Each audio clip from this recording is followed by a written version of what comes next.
Hey, folks, welcome to You'll Probably Agree. Today we have Jeff York on from the Establishing Shot. We haven't had Jeff on in a while. How you doing, Jeff? I'm doing okay. It's good to see you, Mike, and glad to be here with you. Hey, man, thanks for coming on. And today for our topic, we chose movies that are our guilty pleasures, films that when we watch them, we know we shouldn't like them, but yet we still do. And the first movie we're starting with today is I'm being a selfish jerk, is my choice.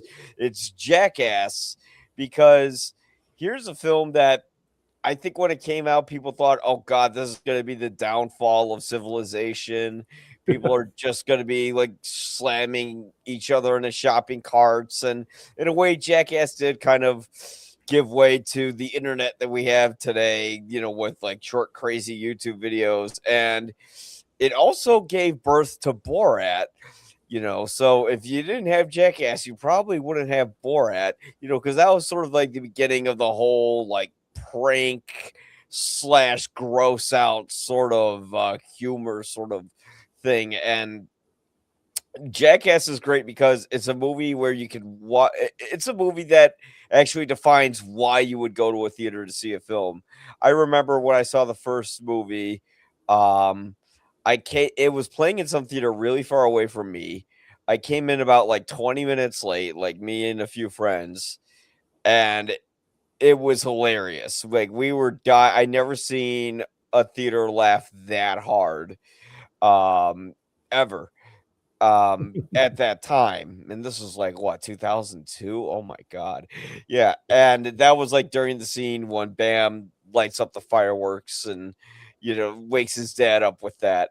And this movie's something where you could just walk in at any point. There is no plot, there is no story. This isn't really even a documentary or a movie. It's just like a series of sketches. And those sketches are disgusting, and you shouldn't laugh. Like, why, as a grown man, would I laugh at a guy snorting wasabi in Japan up his nose, then vomiting on the plate in front of the person? But still, I can't help but instinctually laugh because it's depraved and childlike, but yet it sort of like rekindles a little part of my childhood and makes me feel like a kid seeing these adults play this way. But Jeff, what was your experience with Jackass when it came out? Well, I think it's important to mention too that really the influence that MTV had on changing all kinds of the pop culture. By this point, the music videos had almost started to take a back seat to a lot of the funny game shows that they did parodies of, and Beavis and Butthead and Jackass and things like that. That really, I think, expanded the profile beyond music, of course.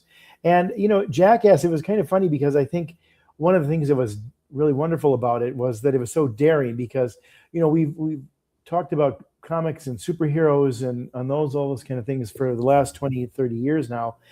And going back to Batman with Michael Keaton in 80 89. 80 89, right? And then through Spider-Man and Marvel and everything else.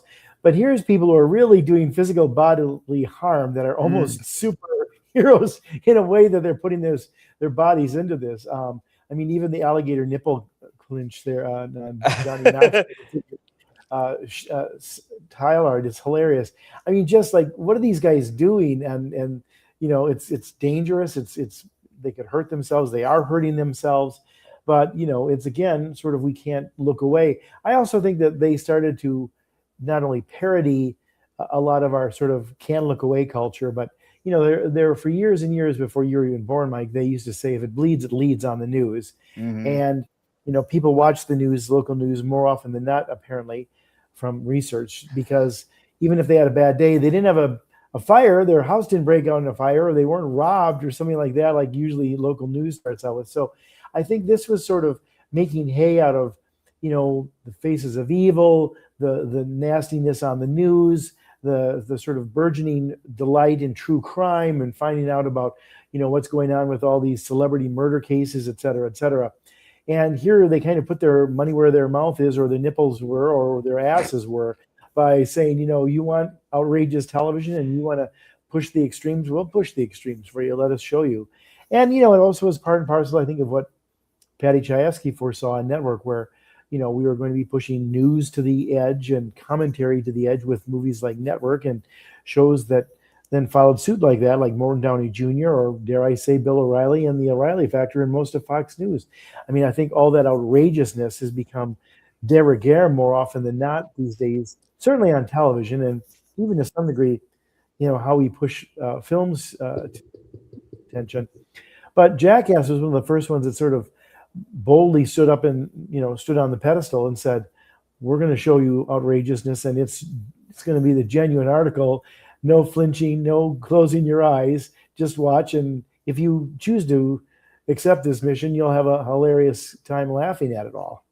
Yeah, I think we've gravitated more and more towards sensationalism Hmm. and short attention spans, and I think that's why Jackass isn't necessarily like I think it's a fun film to watch, but you shouldn't watch too much Jackass because then your brain will rot.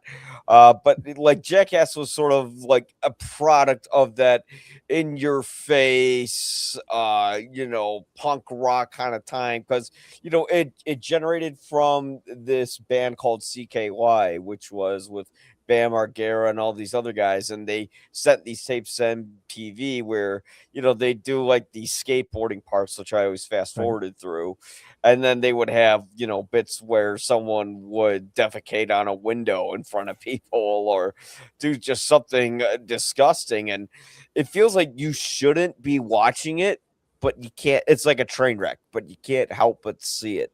And I think that was kind of the fascination with it. It's like when they put it on television, you went, how are they getting away with putting this on TV? Because they were really pushing the envelope then.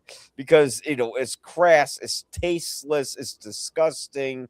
It, I'm sure there are lots of parents out there at the time saying this is going to destroy our youths, and in the spirit of Beavis and Butthead, which quite a quaint show, really. It's not that crass. I mean, it's the movie that came out, Beavis and Butthead Do America, is rated PG-13.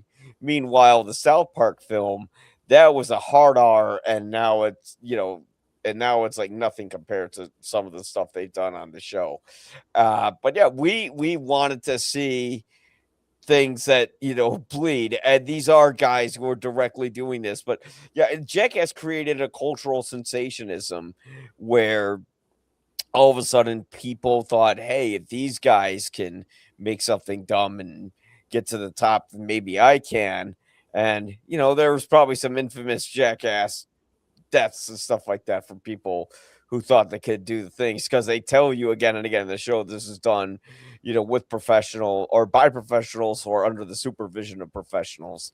And of course, I'm wondering which guys are the professionals. Like, if like Johnny Knoxville's a professional, what's he a professional in? Uh, Yeah. Well, to your yeah, point, I think you probably end up wanting to watch it and love it because of the fact that it influenced so much. I mean, not only did it influence, TikTok and YouTube and all these people doing sort of amateur stuff and trying to get attention, but America's Funniest Home Videos and oh, people yeah. falling over, and there's always these montages on whether it's YouTube or TikTok or anywhere where you can find people, in the ice going out of their doors in the morning, and they slip on the pavement and they all fall over, and it's a series of montages, much like the kind of antics they did here. Now here they did it intentionally, knowing they're going to do it, but I mean, I think it's all this. We're laughing at people's injuries and mistakes and pain and some of that kind of stuff.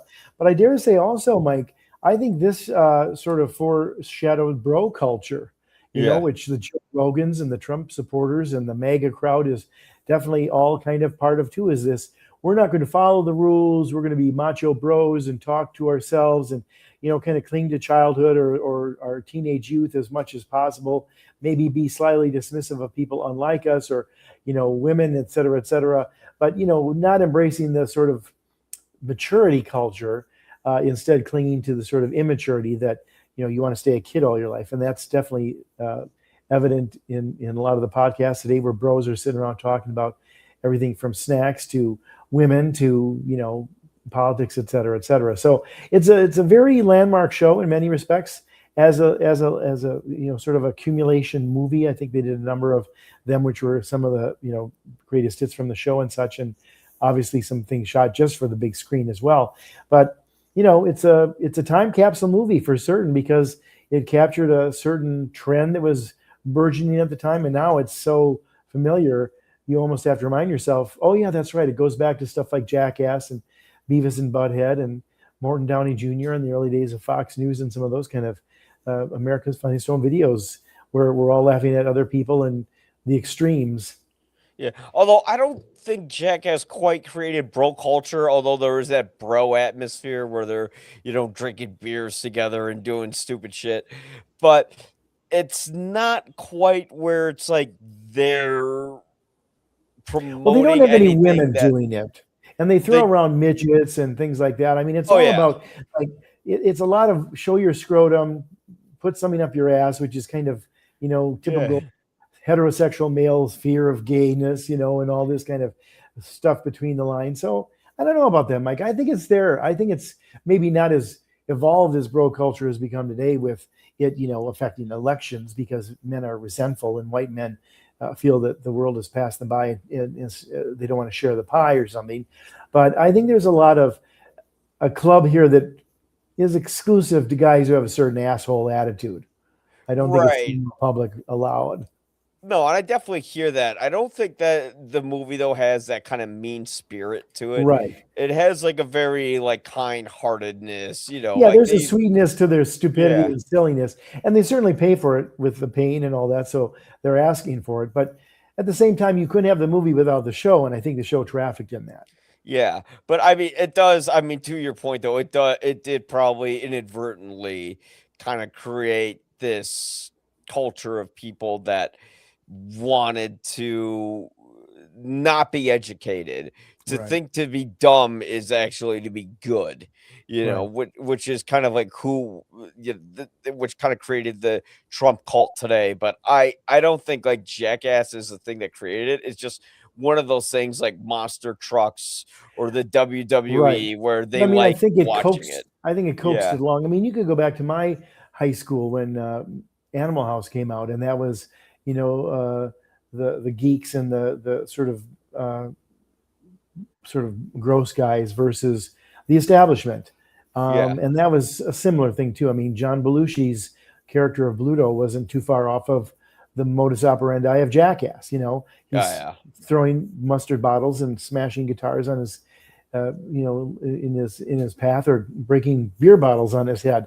That's very Jackass. So I think it's always been a clinging to youth culture, to particularly, and I think MTV definitely trafficked in this, appealing to the teen boys who were probably mostly watching that. They weren't dating. They were watching Madonna strut around and pop a nipple out during Papa Don't Preach and freeze framing that because they weren't exactly going out and finding it themselves. And, it became this club then of like, hey, we're not uncool. We're actually very cool for doing this stuff. And then that translates into some of this kind of stuff. It's certainly in the Man Show that was a popular thing at the time with Oh Adam Carolla yeah. and Jimmy Kimmel. I think it was in the game shows that they did on MTV, the weird dating shows with Jenny McCarthy, or the trivia stuff in your basement, where in your Barca lounger, like you're just a dingling at home on a Friday and Saturday night from high school, and Yeah. maybe you should be out, I don't know, participating in school activities or fun extracurricular things or dating. But I think what is wonderful about Jackass is it took all that stuff that maybe is a little bit more between the lines and sort of made it explicit. Like, we are guys who have nothing better to do than try to test whether we can, fart out a flame or whatever, Yeah. all the goofy stuff that you'd hear about at campfires and when you're in sixth grade and stuff.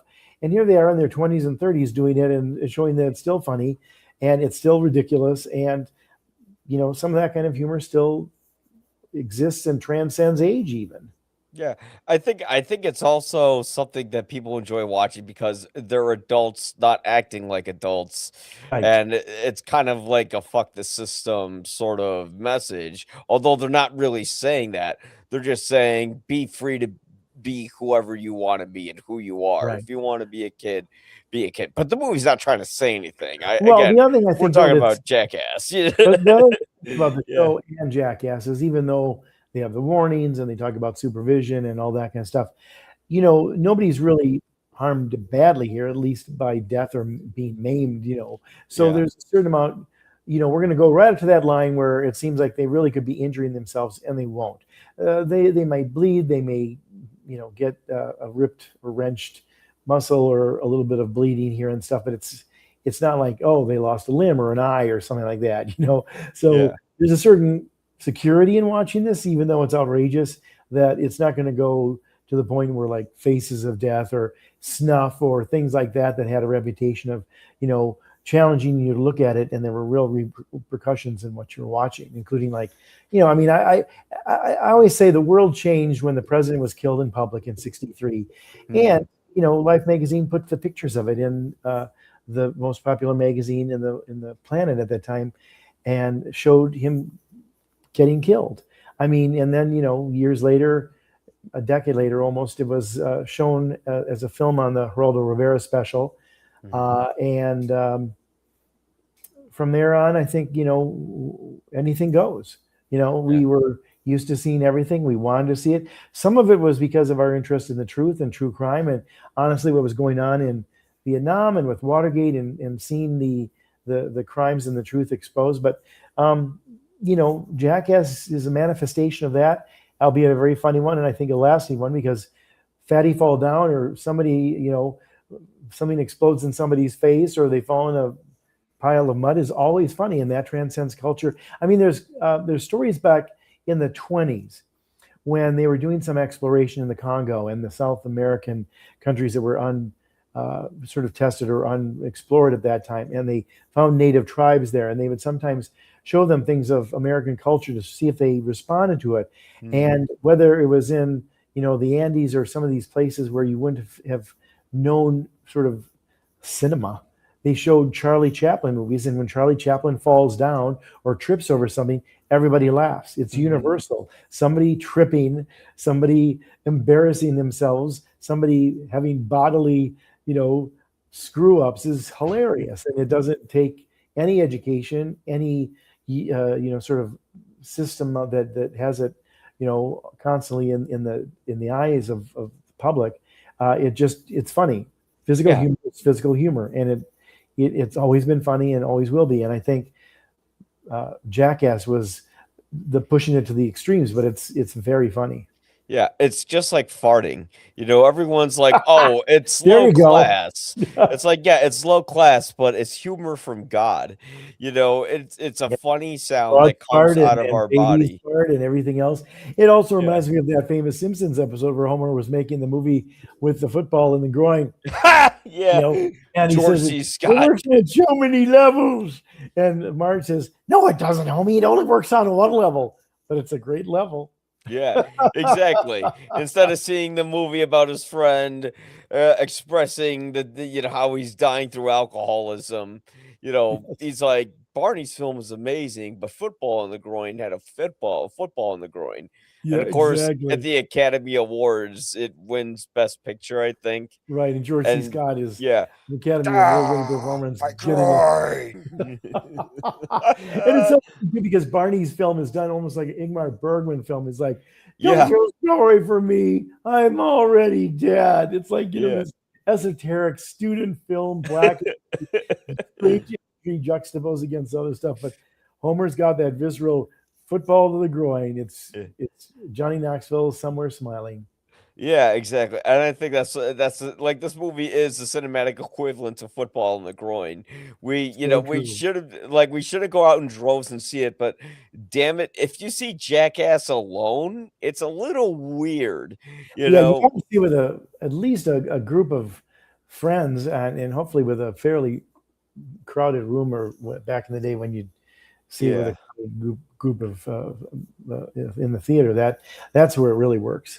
yeah. Did you see it, like, in the I theater did. when it came out, or I oh, did. okay. Back in those days, before my critic days, I was seeing kind of everything.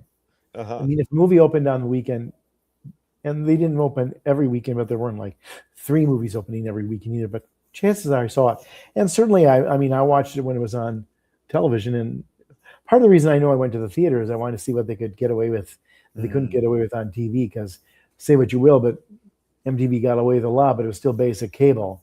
Mhm. And this movie, was pushing it farther, which they could in people choosing to go see it. And was it rated R? I think it was rated R. Was it Oh, not? yeah, it was rated R. They couldn't get away with an X. You I mean, can't. and some of the Yeah. political incorrectness too, of course, was a little much that they would have, the FCC and other people would have been up in arms if with certain elements then. But yeah, it was very funny, and if you're still watching it, that's great because it's hey, you can go on TikTok, you can go on YouTube, you can go on any Sunday night at 6 o'clock on ABC and see the same kind of stuff, and it's always getting thousands and thousands of hits and doing well in the ratings. People love that stuff, and they do it now with pets. I mean, they've got Oh, yeah. the whole thing of cats on TikTok, where cats are embarrassed cats or cats falling, or they're trying to open up a drawer to get food out, and they end up smashing a glass or pulling out the silverware drawer, whatever. And it's hilarious as hell. These things are always funny. Again, you show any of those TikToks to those same tribes in the Congo or whatever they did back in the 20s, and they laugh just as hard. They Yeah, wouldn't comedy. even question, like, what is this? How did you film this? How is this edited? There's a score too. They don't think about that. It's just the visual. Is it funny or not? It Yeah. is, and it's cut to be funnier and scored to be even funnier, and so on and so forth.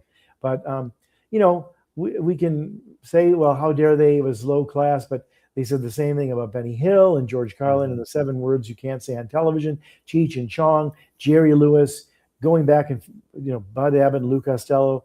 I mean, comedy is comedy, and it's always funny. Poor Adam Sandler, he's a great Mhm. actor, and Steve Martin, a great actor, but they're and Jim Carrey, but they're more heralded for their dramas when I think their real contributions are how brilliant they are as comic actors. There's very few people who can be that good as a comic character, and those three, let alone these guys in Jackass, are doing something that you know it's hard to be trained to do, and it's more instinct than anything, and it's funny as funny.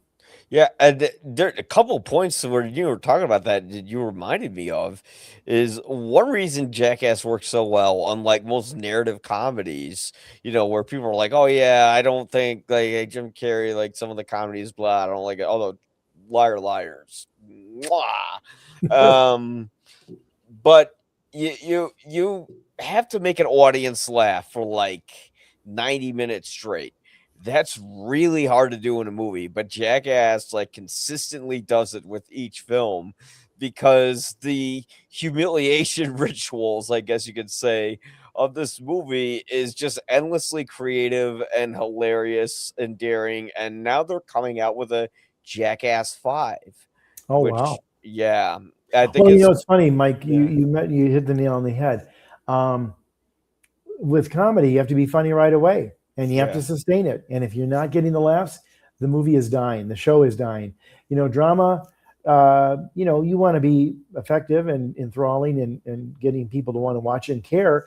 But at the same time, a slow build can lead oftentimes to a great conclusion, and something that only is really big at the very end.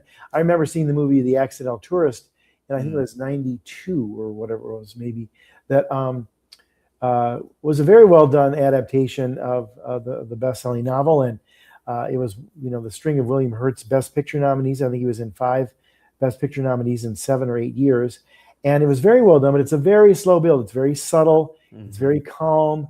There's not a lot of drama in it, and sort of at the end when he realizes that he can't get back together with his wife, and that unfortunately their marriage has suffered from losing their child in that terrible shooting in the McDonald's, and he ends up with Gina Davis, and he stops the cab to get her, and suddenly the music swells, and John Williams does a great job with the score there, and she's like, "Oh, you came back for me," and William Hurt, finally, his sort of morose, downtrodden, gray character, finally opens up and smiles and laughs, and it's such a great moment, but it's building to that for 2 hours. You can do that in drama. You don't have that luxury in comedy. Comedy, you better Yeah. have them laughing from the get-go, and that's why it's great that Eddie Murphy just got the American Film Institute Life Achievement Award. What he did as a comedic actor and making his movies a must-see for at least a decade is incredibly significant in the history of film, and he should be lauded for that. He also, of course, opened the door for black artists, and other than Sidney Poitier, was probably the only black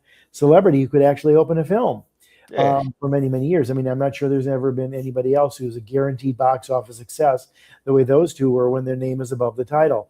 But again, bravo to the AFI for honoring him as a comedic actor, and they don't honor comedies enough. Yeah.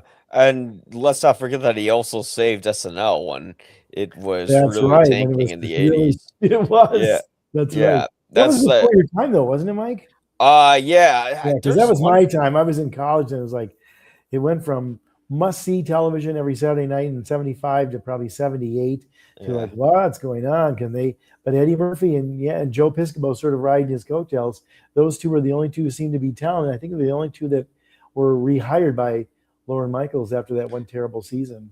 Well, that season also didn't work because when they replaced Michaels, they had this guy who, Dick like, just Ebersol, yeah, in he sports, I think, basically. wasn't I'm sorry. he? I think he was from the sports world, was he not? Yeah, he was a sports guy, and he replaced all the comedians with actors.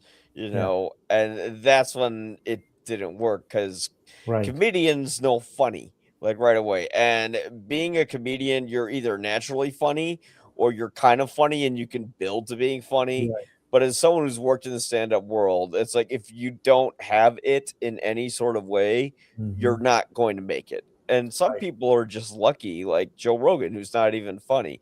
He just happened to be cast in some sitcom, and Well, then and then his yeah, what was that game show he did?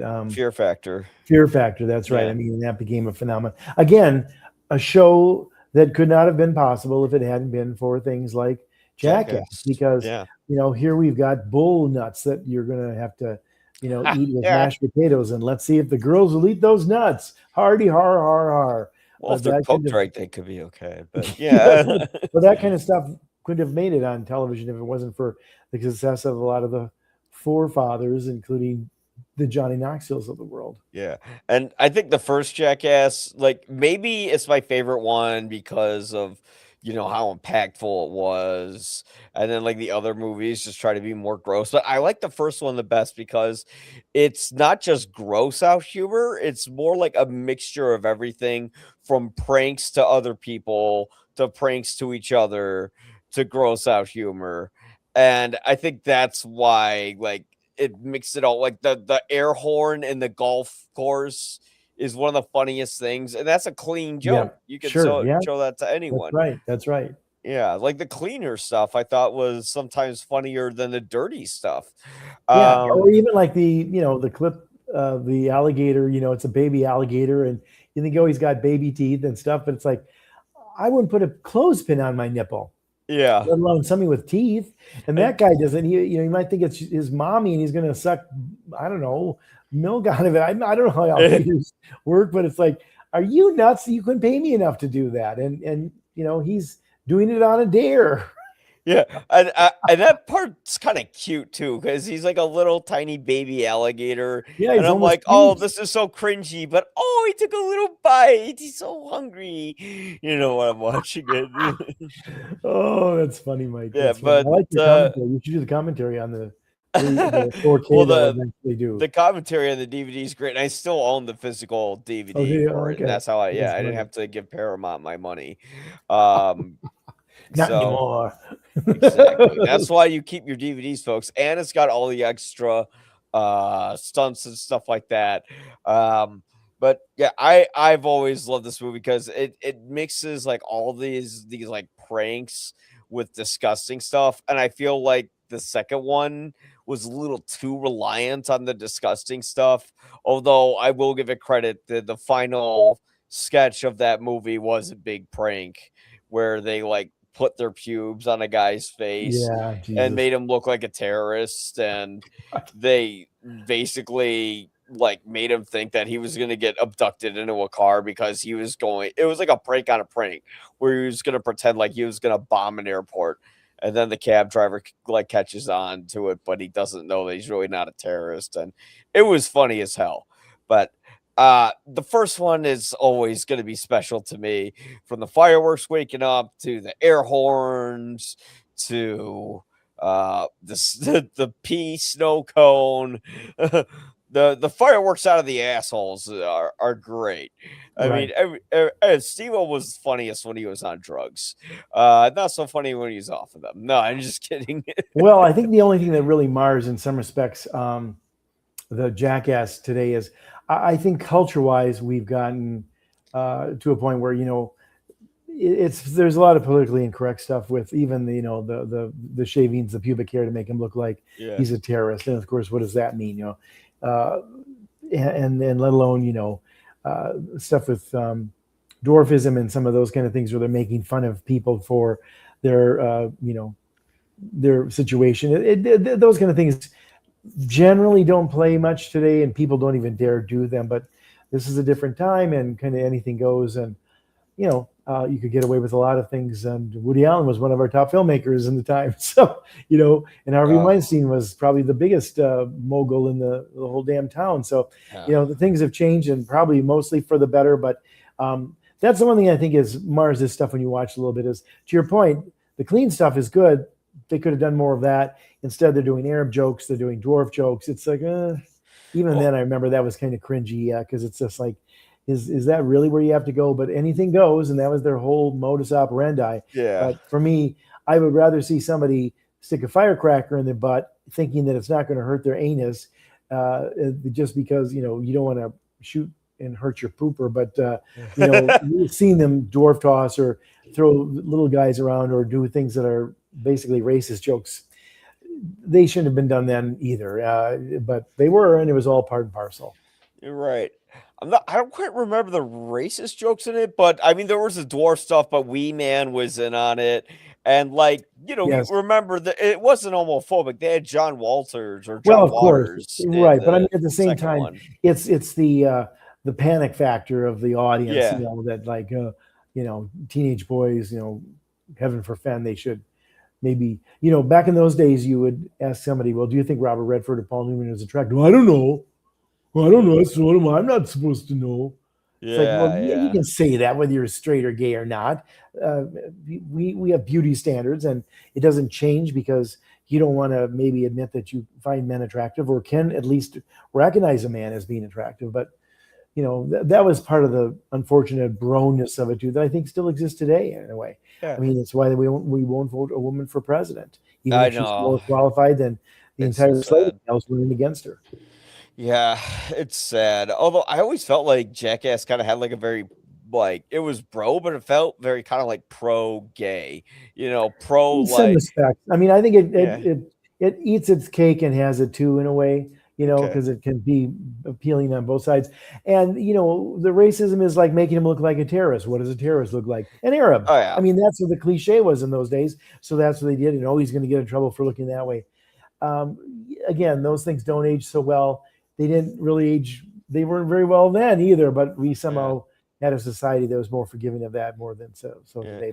But there is the funniest funny parts of the physical humor that will always stand the test of time. Yeah, yeah, absolutely. But yeah, Jackass to me is a classic, which is weird to say. Like I don't think any of us would have said that. I know it prided itself on negative reviews when it came out, but even when it came out, like the reviews weren't like universally like this movie's terrible. They were kind of mixed. Well, And then and they the what was slowly the got grandpa better. one that they did, where Oh John yeah, Knoxville dressed like a I saw well, it I once got an on the Oscar DVD. nomination for makeup. Enough people in the Academy saw Yeah. it. There was nominated for makeup that year because the entire movie had to convince you that he was this 80-year-old man, and it was Johnny Knoxville in really good makeup, acting like a blithering, idiotic old timer, which again is politically incorrect. But there you go. Yeah. A lot of humor tends to be that way, and that's fine. Um, but anyway, so well, I shall we think move on to yeah, I was about to I mean, say we've spent 4 minutes on Jackass, which is a very funny movie, but that's a I lot of will time. More I than will Johnny host Knoxville a has been talked about 5-hour anywhere. podcast on Jackass. Oh, that's so But I funny. guess if you were to give Jackass your Guinness rating, what would you give it? I would give it 3 out of 4. Okay, 3 out of 4. That's actually I'm gonna go a little further. I'm gonna give it a 3.5 out of 4 Okay, because a 4 out of 4, that's like reserved for movies that are great. But sure, I sure. will say, like, if a movie makes me laugh this hard, this consistently, this many times that I see it, it's a guilty pleasure of mine. And you know Sure, of what? course. If they're still making Jackass movies and they have a new Jackass crew, which now does have some woman on there, Well, that's good. yeah, then go ahead and Jackass away. But yeah, I don't. There you go. But I did have this image in my head. Moving on to the next film, where what if when the first men who landed on the moon, if Buzz Aldrin ran up to Armstrong, I can't remember his first name, Neil Lance Armstrong. Armstrong, No, yeah, Neil Neil Armstrong. Armstrong, yeah, Lance Lance Armstrong. Armstrong's the biker. He's the single ball guy, The yeah, Jesus. but yeah. Yes, But I did have this image when I was driving of, okay, this is a very bike racer. serious, important, groundbreaking moment. But what if one of them punched the other guy in the balls? And then it was, I think we're now blending Jackass and yeah, we're Capricorn One. exactly. I was thinking, what if Capricorn Jackass, Jackass. There's a new yeah, sequel. There you go. Capricorn Jackass, yeah, like Craziness where you'd least expect it, including on the OJ moon Simpson like falls out of the and car when they're Mars. doing the chase, and another Yes, car yes. runs them over. Well, see, that's But what's interesting about this movie. To start off with, is this is when O.J. Simpson was considered a movie star. He had come off of yeah, starring in the Canarian Inferno, and he was doing other things. I think he was in a couple of the Cassandra Crossing, maybe, or some those kind of B adventures that were in the big screen. And here he's one of the astronauts asked yeah, to fake the Mars landing to keep NASA going. And it was coming off of course, lots of conspiracies that had taken up a lot of space in the brain for most of America for a decade, with the Kennedy assassination, Martin Luther King's assassination, Vietnam, Watergate. Seems everywhere you were turning, there was some sort of scandal or somebody who was doing something illegal in the government and getting arrested for it or called out for it. And this kind of rode that to sort of the paranoia kind of cinema that was also becoming famous at the time, whether it was the Parallax View or 3 Days of the Condor, all the way up to things like, Executive Action and Winter Kills, as well as this movie, which was kind of remarkable in the sense that it was fairly well received, mhm, and it was very well done by and large. But I don't know if it holds up, and that's why I picked it. It's still a movie I love, and when I come across it, I will watch it and I'll return to it. But there's things I can critique about it now that when I was a teenager and this came out, I was pretty obsessed with, because seemed very clever, and it's all about the stuff that is in the news and everything else. And maybe this was done. And of course, there's always been rumors that the moon landing stuff was fake. And yeah, anytime you open up a can of Stanley Kubrick, yeah, there's somebody who's saying, like, well, he was the one who shot all that stuff. That's why he did it, because yeah, he did 2001 and he was able to make it look real. And why doesn't that flag move? And there's no stars in the sky. I mean, 100 things that they question about the NASA things. My one question always about the NASA thing was, like, how did they get the perfectly clear phone calls from the NASA module to the president, Nixon, back in the day when, I remember back in the day, I'd call somebody who was in another state and I could barely hear them, but, maybe they had state of the art I would say they'd have better phones phones at for the NASA. government than you and I had when we were kids. Yeah. Anyway, but Capricorn One is one of those films that is, it's a very clever idea, and I think it's very well done. It's well acted by and large. It's certainly exciting, but it also has some fun to it that I think I appreciate now more, where you see a little bit of the cheek to it. I would argue that the failure of the movie, from where I sit as a critic, let alone as a fan who's now watching it these later years, is in the Elliot Gould storyline. As great of an actor as he is, and Yeah. he's the lead in it, and he's very good playing Woodward and Bernstein wannabe. There's too many things that happen to him, and too many coincidences that I think hurt the rest of the film. I mean, Mhm. he goes to the place where they were holed up and he finds the medallion, or he goes to the right place where they were sort of marveling at the Western film shootout kind of stuff, and somebody takes a shot at him, but nobody bothers to believe him, even though his car is driven off the road with fake brakes and he's shot at. And all these other things. His friend disappears and this woman appears in this apartment, and pretends like she's been there forever and a day. When that would be an easy enough thing for a good reporter, if he was really a good reporter, or certainly the cops to take an interest in, especially in the era of paranoia and the government overreach that we were in, that they could have found from the landlord that he was paid off, or a neighbor remembered the old person who worked for NASA who lived there, et cetera, et cetera. But having said that, what I think makes the movie terrific, really terrific, and still why I watch it, I dare say, Mike, is two things.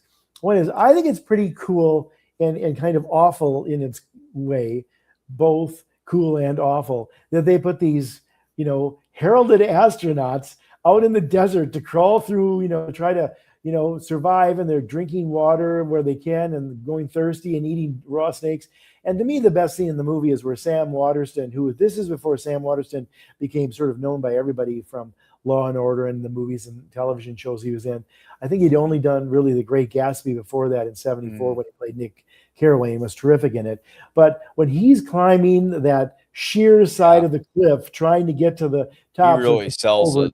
And he sells that in that joke about, like, so, that's how you break bad news to somebody. So how's mom? She's on the roof. And then he gets up there, and of course he's on the roof of the mountain, and those mother effing choppers are just sitting there waiting for him. And the other thing that I think makes it a great film in its way, at least in parts, is that Jerry Goldsmith score, because it's big, it's bombastic, but it's also cheeky, because he knows that this is kind of, silliness and a lot of, kind of pulp. And so, as soon as that score starts, it's bum, bum, bum, bum, bum, bum, bum, bum, and, gongs and bells and dun dun, But what I love about it is, okay, it starts out with this very bombastic, I think it's a 9/6 time. It's a very strange measure. But it was one of his more heralded scores. But what I love about it is soon that bum, bum, bum, bum, bum becomes the theme, almost like the shark in Jaws, of the evil conspiracy. Like every time, like when he goes in, the magazines have this woman's name on it, like she's been there forever, and it's bum, bum, bum, bum, bum. Or like when, James Brolin finally gets a break and is able to get a drink in that crusty old gas station out in the middle of nowhere in the desert, and you see him standing there, and then the helicopters enter the frame, and you see them coming closer from that window, and there's Jerry Goldsmith's score, bum, bum, bum, bum. I mean, it becomes fun.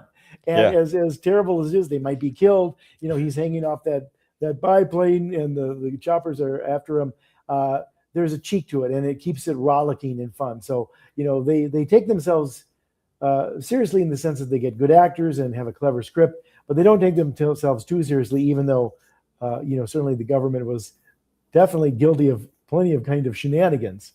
Yeah, well, what did you think of it? Because you saw it for the first time. Yeah, I was about to say, I saw it for the first time. Thanks, Jeff. You wasted 2 hours of my life. Go ahead. No. This is your guilty pleasure movie. I want you to explain why you like it. Sure. So, rants away. This is a safe space. What did you think of it, Mister? When I watched it yesterday, I thought the first 20 minutes were really great. Like, I was really getting into the plot, because because the whole plot of the movie, and actually I will put up spoilers for this one because I don't think a lot of people have seen it. So they reveal in the movie that they ran the test simulation. And they found out that if these guys try to go to Mars, they'll die. Right. So what they're going to do is have them go inside of a TV studio, pretend like they're on the surface, and then go inside of like a little pod, like a fake pod, and, say their final goodbyes to their wives. I'm like, this is really cool because, like, I'm not a flat earther. I'm not a fake moonland guy, but the idea stemmed from the writer and director of the film, Peter Hyams. Peter Hyams, because he began to think about a film about a space hoax while working on broadcasts of the Apollo program missions for CBS. And then he later elaborated in a 2014 interview that whenever there was something on the news about a space flight, they would cut to the studio in St. Louis where there was a simulation of what was going on. I grew up in the generation where my parents basically believed if it was in the newspaper, it was true. That turned out to be bullshit. My generation was brought up to believe that television was true. That was bullshit too. So I was watching simulations and I was wondering what would happen if someone faked the whole story. Kind of reminds me of Wag the Dog before Wag the Dog Very much came out. so. Yeah. Yeah, where Well, oh, go ahead, please. oh no, where the government they're making up a story to win approval. And they could have just told the public, sorry, the space mission isn't going to work out. But this is during the time when we had the whole space race, and of course, this movie came out after the moon landing. Um, But at the and time, like people were questioning whether they should be spending money on NASA when yeah, there was, problems with the inner city and infrastructure was waning and kids were going hungry and there was healthcare issues, et cetera, et cetera. All the same stuff we still have today. But there was, today we talk often about why do we keep feeding the war machine, and especially when we find the billions for Iran, but we can't, keep USAID or Head Start or some of those kind of things going. But this is a very topical, timely, issue at the time. So good for Peter Hyams for, I think, making it all the more, dare I say, reasonable, because yeah, he was playing off of those very issues that were in the discussion. yeah, and those issues still uh, are around today. There's conspiracies about it. You got people who think 9/11 was a conspiracy. Right. People, the only conspiracy that I could possibly conjure that might be true is JFK's assassination. Well, and Yeah, that one, I think, I mean, the American people figured that one out in '64 when the Warren Commission came out. yeah, They hook, line, and sinker. Like 70% of America said, "No, I don't think this is right." There's too many unanswered questions, too many things that they were making assumptions on, and just so many things that just unravel that. And I still think to this day, you could look at RFK thing too, where there's so many bullets, and Saran Saran was in front of RFK, and yet he was shot in the back of the head. Where did that gun come from, et cetera, et mhm, cetera. But one of the things I dare say I like about this, and maybe you and I as film critics, like let alone fans of movies, can appreciate, is Peter Hyams was very good about a lot of this. Like, for example, I think to your point about the first 20 minutes, I think the highlight of this movie, other than Sam Waterston climbing up that hill or that mountain, yeah, was Hal Holbrook's monologue about why they had to do this. yeah, When he talked about, like, we were so proud, and and then a few years later they were mad that we were preempting reruns of I Love Lucy. If it was original I Love Lucy, I'd understand, but a goddamn rerun. And and it's a great monologue, and Hal Holbrook was so good. yeah, He's half corporate lech, half corporate, Jimmy Stewart, and yet he's doing that because he's trying to convince these people that they have to do this for the greater good of keeping space exploration going. The dream stays alive. And yet I also love it towards the end, when he's getting the news, about the latest one who's been caught, and he's like, Brubaker is going west. mm, yeah, Well, Forrest is going west. It's yeah, just so brutal and cold. And this is his friend, but it's stuff like that is very well done, very well directed. He cast it with by and large good actors. Even Telly Savalas, who's kind of miscast in it, is very funny. He doesn't seem yeah, anything like Kojak. And Kojak was like one of the big shows that was kind of a coup. He got special billing in this, but he's hilarious. Like, keep your goddamn head down. They got guns, Sonny. It's so funny that he's just this. Like, and which one do you think I am? Wrong. I'm both. You yeah. snotty. They're so funny. uh, There's wit like that. There's good characters that come in for 5 minutes. Um, it's very well done by and large. I thought the movie was more of a mixed bag because after the first 20 minutes, it kind of meandered a bit. I think where the movie really lost me was the whole point of this thing was that they knew these guys are gonna die, but to keep a good public image, they Yeah, had to fake, right, a landing. But then right. at a certain point, when the spacecraft is re-entering the Earth's surface, like the safety hatch blows open, so everyone knows they would die. So then they say, "Oh no, now we gotta tell the public we're gonna die, that they're dead." And I'm like, well, doesn't that negate the whole point that Yeah, you it's were a trying to little bit of show a that? punishment, Yeah. isn't it? Because it's like, well, so you didn't do the job right, and then maybe that doesn't keep it alive. But I mean, I guess you get the martyrdom, the heroism, all that kind of stuff up front. Yeah. I agree with you. I mean, I think in some respects for Hyams, every two steps he does that are significant, good casting, good writing, good clever stuff, he maybe takes a step back. I think we've talked about a number of them.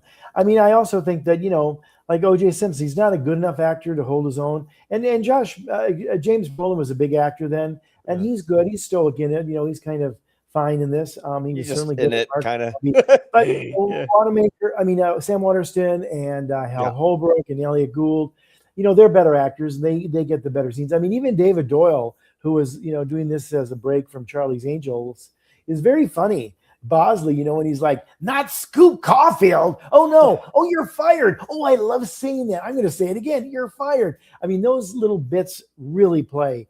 But there's other stuff that isn't as good. And I think unfortunately most of it is the Elliot Gould storyline. I also have to Yes. say, Jerry Goldsmith, we've talked a little bit about him. He's my favorite composer because I think more often than not, he gets not only what the movie's about, like Mhm. Poltergeist isn't such a scary score. It's more about a family. It's kind of gentle Mhm. because, Carol Ann is such a big part of it. Almost sounds childlike, which is wonderful.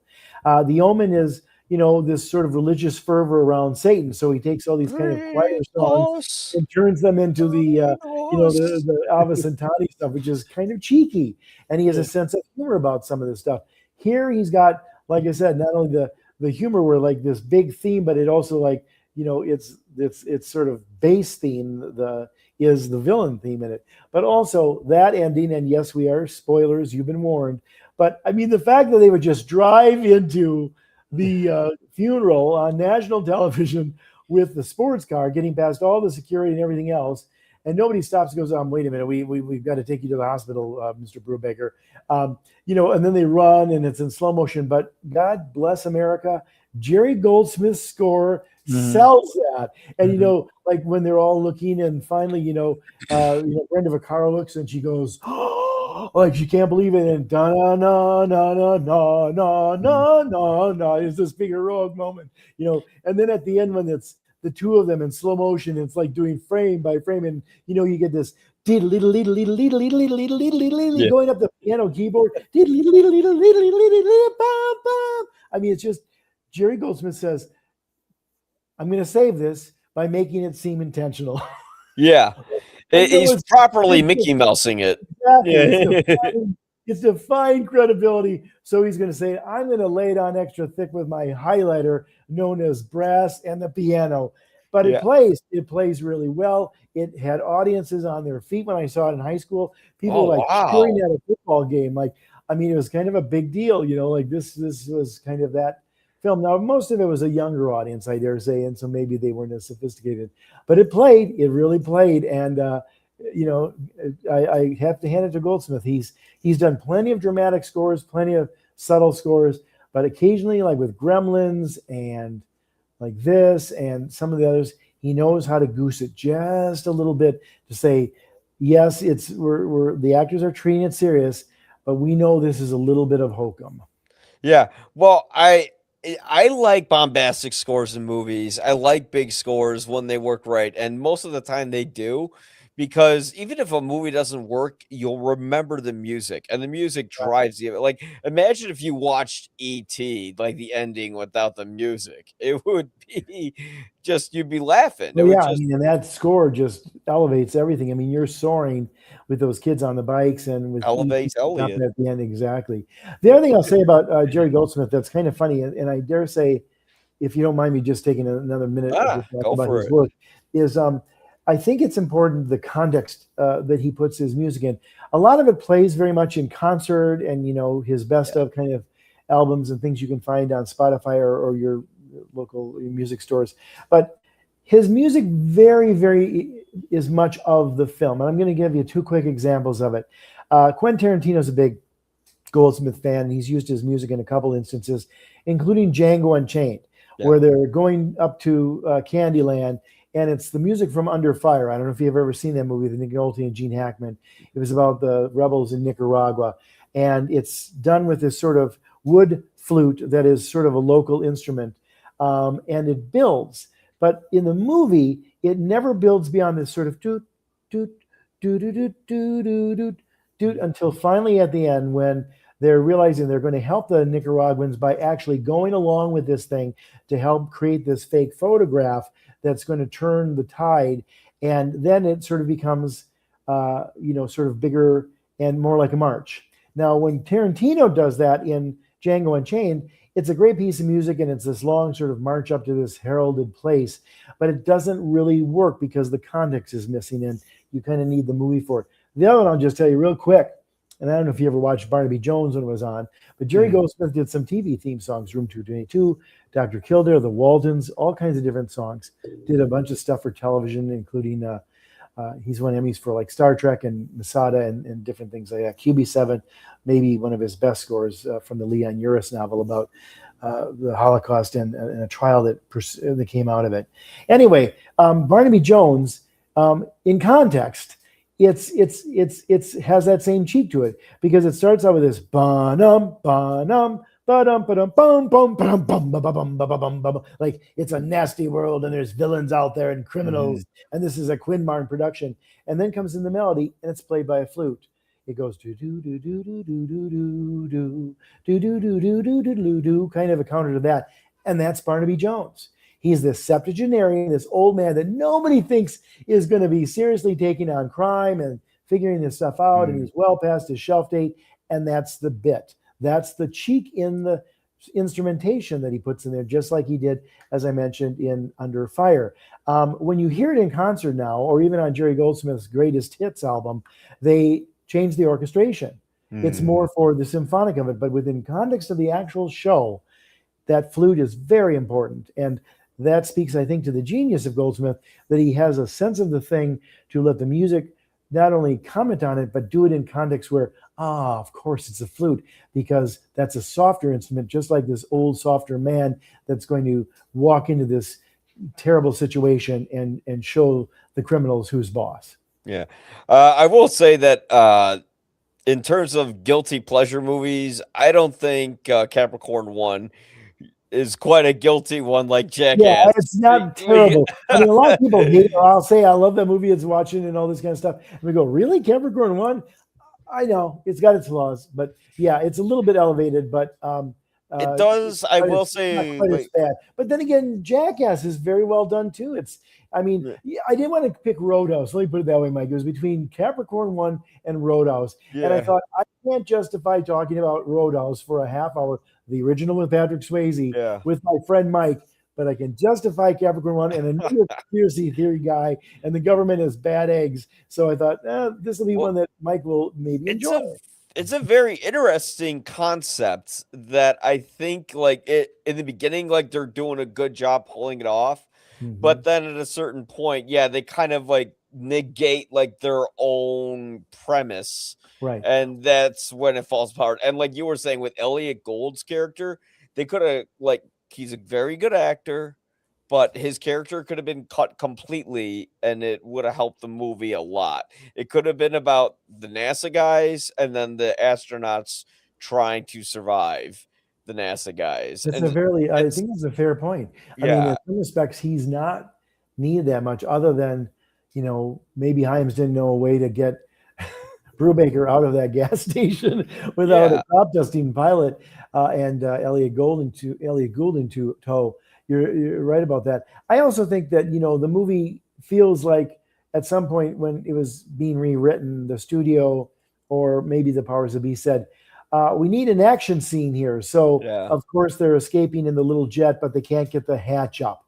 So, it's right at the last second they get up. That kind of stuff, I think, cheapens the material some, because it's taking a smart intellectual concept about why you're having to fake a moon landing and turning it into sort of just pulpy action. But I think that's the maybe the reason that I shouldn't love this movie. To uh, your theme tonight is that that pulpy stuff, I think, hurts the better film that it could have been if it stayed with more of the intelligent stuff. Yeah, it's kind of like the same problem I have with The Matrix in a way. Like I Mm. thought like the beginning 40, 50 minutes are incredible, and I even like the action. But yeah, like but once they have to save Morpheus and they have the shootout, like yeah, those scenes are amazing. They're iconic. I love them, but I feel like it dumbed the movie down, and I Right. feel like this movie kind Too of much action. dumbs. Yeah, Yeah. it dumbs itself down. Like you have the scene where Elliot Gould they cut the brakes in his car, and Yep. it's a very well executed uh chase scene, but I don't really see And how he it survives it, benefits the which is kind story. of crazy. Like I don't know if you'd survive going into the drink Yeah, head he first just with gets that out of the momentum. car. Yeah, and then just he's lives to fight another day, and nobody questions it. Nobody's asking about it. David Doyle is his editor, doesn't say what the heck happened. He makes a joke about it later. So yeah, you're right. I mean, I think some of those hurt it. There's been talk for decades about them remaking this now because I think if anything, we've become more Mm, trusting of our government.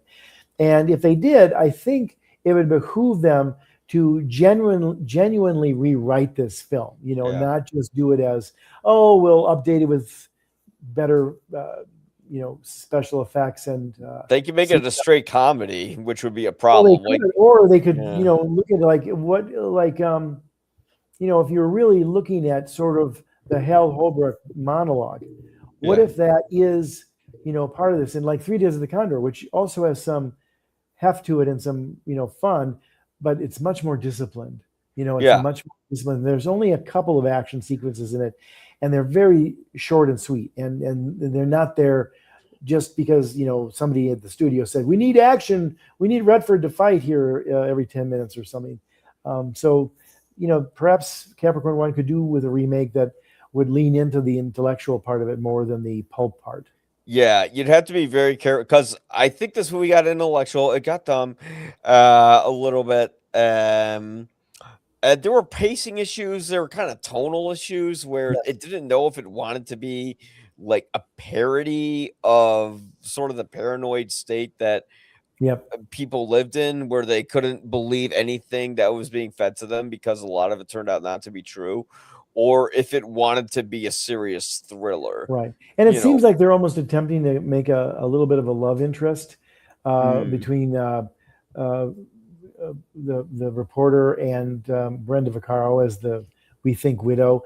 There's a couple of scenes where they're almost flirty with each other, which seems inappropriate. Like, and then Karen Black is his friend who, of course, he had to sleep with. Which, again, it's like having to put that backstory in about a reporter who shouldn't be as verbose or as distracted as he should, as really the material would warrant.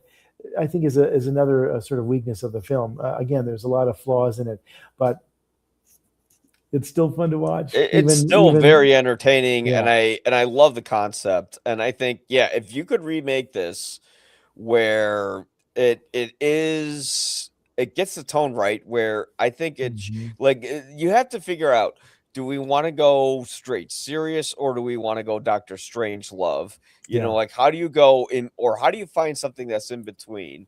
Because Well, I like for would hate it. example, oh, go Yeah. ahead. Well, I Well, would like just for hate example, it the if it Parallax View. was Have you seen the Parallax View? which one? The Parallax View with Warren Beatty. No, Well, he's a no. reporter then covering like a RFK assassination type, Uh-huh. and there's very little dialogue in it. It's just serious, and Oh, he's trying to figure it out by what he can find, as opposed to him having to be Mr. Charm and roguish and all that kind of bullshit that you'd yeah. almost expect Beatty to do. But here, they're trying to make more of the Elliot Gould character, and he almost becomes a comedian in a serious film. Yeah, I think if you really did do a remake, I'm just worried the studios would be like, "Oh, let's make it a comedy," because we all know that people who think the moon landing was fake are kind of goofy. So like I could just imagine Seth Rogen like in this station, like, "Hey, am I on the moon?" Like we don't want that. Then Yeah. See, I think they could do it with, again, maybe the idea of Capricorn One without it necessarily being even a moon landing. You know, is Yeah. it something that the government has created with the cooperation of these people who are coerced into doing it? Otherwise, their families will be killed for the greater good of saving some budget of segment of the budget or something. I don't know, but I mean, if I was doing a remake of it, I would treat it much more cold and Mm, tough. You know, mm, I think the cheek of some of those movies back then, like there's a cheek to the taking of Pelham 123, which sometimes makes that play like a comedy, but that's the New York character, the mm. city of New York, and the characters who work in New York that added to that and made it seem very real. And yet it's still serious. The drama and the hostage crisis on the subway car is never treated as a joke. It's only some of the political machinations around it that are jokey. But to your point, I think if you're going to remake this, it would be smarter to just treat it intellectual and not be so cheesy and sort of goofy in some places. Well, I would kind of go with a strange love route where Oh, really? So it's you go the straight comedy, more farce route, really? it would be a comedy, but why Strange Love works is because it's like intellectual comedy. You Yeah. know, gentlemen, you can't fight, and here This is this the is a war room. war room, like stuff like that. That's smart. So you'd want to you I would want it Mhm. to be like this is my version of Doctor Strangelove. And ironically, maybe you would have a Stanley Kubrick like guy in there directing the Mars landing Yeah, on the set yeah. in the movie. But yeah, I mean, it's sad that human civilization and our But see, governments they don't fund NASA as much. I mean, I know Artemis 1 is this big deal, but I'm like, well, we landed in the moon in the 60s. Shouldn't we be doing a lot more of that? And they're like, well, they're gonna colonize it. Like, yeah, with no, how they're many not. I mean, people? that's the other thing Yeah. that's bullshit. Like even Elon Musk with the whole Mars stuff, it's like we haven't done anything really expansive in the last 50 years. I mean, we're the Yeah. Jetson cars. I mean, Yeah. you can't even get an electrical vehicle off the ground substantially for the majority of the globe. It's like it's ridiculous. But see, I think it's an interesting commentary, Mike, that in your generation you'd want to go straight up comedy on this because to you this is silliness. Yeah. Like there is almost no seriousness in such a thing where it's true. I mean, I think this is part of the reason we tolerate a lot of the shenanigans that are going on day to day in news is it's all become farce. It's all become we're above it by laughing at it. Not saying that you're acting above it or anything, but the norms that have been broken should not be laughed at or just accepted as well. That's how it is under this administration or this Yeah. day and age. And I think we default to comedy because it beats crying. But honestly, with what's going on in the world and some of these kind of things, it's very dramatic and it's maybe worth more tears than we're giving it.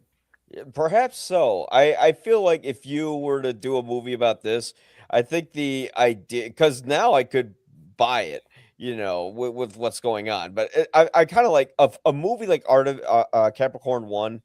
Um, I would go more of a farce route. But if you were to make like a movie about Trump, everyone's like, "Oh, make it funny, make it funny." I'm like, no, no, no.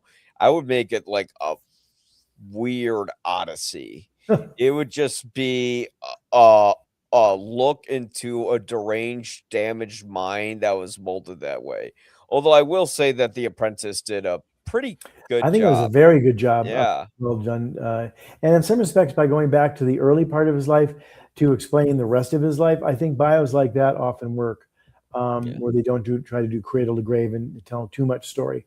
But this is good. This is a good discussion. Well, we'll see, Mike. If Yeah. somebody does it, we'll see if they make it more of a humor. I mean, a lot of times topical stuff like this goes the straight route, like don't look up, and Yeah. some of the things, wag the dog, to your point earlier, are done as dark comedies. So that might be the route to go here. But it'd be interesting to see if they could do a 3 Days of the Condor version of this, where it's treated seriously and still exciting, but not Yeah. too pulpy. I don't know. Yeah. I'd say with this movie, I almost liked it. But I'm sorry. I don't It think almost got there, is but appearing on the conclusion here for you, Mike. but yeah, it was a 2.5, or is Okay. that damn it, Well, is that the wrong one? I gotta click the right one. Damn buttons. There it that's is. It's a 2.5 out of 4 for me. But I I think I do would say it's an enjoyable 2.5. I mean, I think if I was looking at it just as a critic, I would probably say 2.5 out of 4. But as somebody who had affection for it in high school Yeah. and has sort of lived with this and watched it and examined it and thought about it and talked about it all these decades, I'd have to at least give it a 3 because I Okay. think what they do well is very well done. And you don't see many movies like this anymore. So it makes it all the more worth a look, I think. So to get people to maybe give it a chance, I'll say 3 out of 4, just to Yeah. be a little bit of the contrarian. Absolutely. Well, Jeff, thanks so much for coming on. If you like Jeff's stuff, you can go in the little thing that says see more and it links to all of his stuff. But he makes some amazing drawings. I'm going to have Jeff draw me one time, Titanic style, and it'll be a lot of fun. I should draw you, Mike. You'd make a great caricature. Only wearing the necklace. But yeah. But Draw Jeff, me thanks. like one of your French girls. Yeah, Exactly. Oh man, that's a lot of. Oh, I was gonna make a joke, but someone's gonna like get like you know how people are. sure, They have sure. tight buttholes, that you need to put fireworks in. But thank, thanks so much for coming on. If you liked what you saw, listened to all that stuff, you can check out this podcast wherever you listen to your podcasts and wherever you watch your stuff. YouTube, TikTok. I don't use Instagram as much, but maybe I'll put a little more on there. Check it out all out at ypareviews.com. YPA stands for You'll Probably Agree. Thanks so much, guys, and have an awesome week. And don't I really wish I put with guilty pleasure. I wish I put little gavels above OJ's head. Have a good one, folks.